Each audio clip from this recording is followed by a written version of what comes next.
জনাব আওলাদ হোসেন জুনায়েদ স্যারের আদালতে গুলশান থানার সন্ত্রাস বিরোধী আইনের মামলায় মেজর সাদিকের স্ত্রী সুমাইয়া জাফরিনকে সোনারেশ দেখানোর প্রার্থনা করা হয়। উক্ত মামলার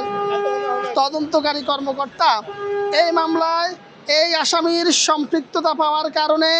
এবং এজাহারভুক্ত আসামিদেরকে রিমান্ডে নেওয়ার পর তাদের কাছ থেকে এই আসামি সম্পর্কে গুরুত্বপূর্ণ তথ্য আসার কারণে এই আসামিকে এই মামলায় সোনারেস্টের আবেদন করেন। আমরা রাষ্ট্রপক্ষে যুক্তি উপস্থাপন করে বলি যে এই আসামি ফয়সাল করিম মাসুদ ওরফে রাহুল দাউদ যিনি শরীফ ওসমান হাদির উপর আক্রমণ করেছেন, সেই শুটার ফয়সাল সহ ঢাকা শহরের অনেক শুটারকে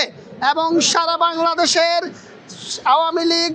যুবলীগ, স্বেচ্ছাসেবক লীগ এবং নিষিদ্ধ ঘোষিত সংগঠন ছাত্রলীগের প্রায় 300 থেকে 400 নেতা কর্মীকে ইতিপূর্বে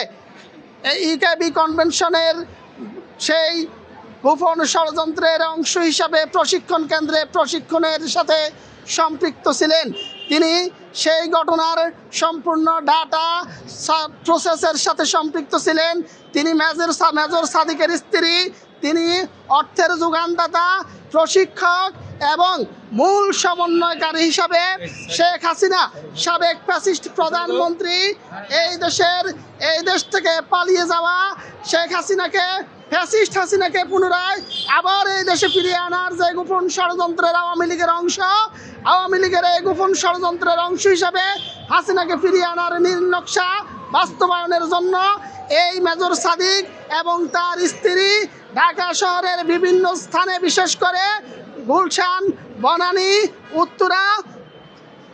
কাঁটাবন, মিরপুর সহ বিভিন্ন জায়গায় তার গোপন বৈঠকের গোপন ষড়যন্ত্রের প্রমাণ ইতিপূর্বেও পাওয়া গিয়েছে।